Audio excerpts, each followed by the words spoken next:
How to change a punctured car tire, a step-by-step guide for dummies. The first thing you do is remove the punctured tire. How do you do that? We have broken it down for you in 6 easy steps. Step 1. Move to the side of the road safely, put on your hazard lights and set your emergency brake.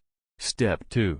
Find your spare tire and tools, lug wrench and a jack, usually in the trunk or under the car, but you can check in your owner's manual as well. Step 3. Remove the wheel's hubcap.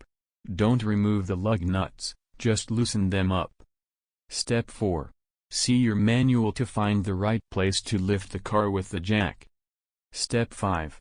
Lift the car until the wheel is off the ground. Step 6. Remove the lug nuts and then the tire with both hands.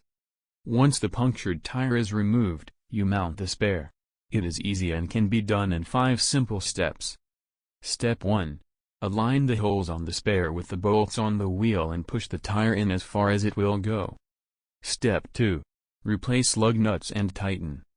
Step 3. Replace the opposite lug nuts, this ensures they are tightened evenly.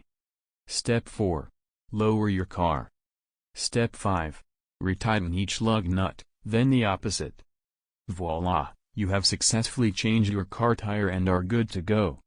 However, do keep a few things in mind while changing your flat tire. Carry a pair of sturdy gloves and a garbage bag in your trunk, in case the tire you're removing is covered in mud, and a sturdy board to place your jack on in case the ground is soft, to avoid the jack sinking in. Where necessary, use light machine oil on the wheel nut threads to help their removal. Use a torque wrench to make sure you tighten the nuts correctly with the correct torque. If you don't have a torque wrench, get a tire specialist to check them as soon as possible.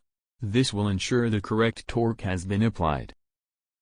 Check the inflation pressure of the spare tire. If this is not possible, once mounted, drive carefully at low speed until it can be checked. Visit the nearest tire repair shop and inflate the tire correctly. If you have a mini spare, make sure you stay within its speed and mileage requirements. Visit an authorized tire dealer to find a replacement tire.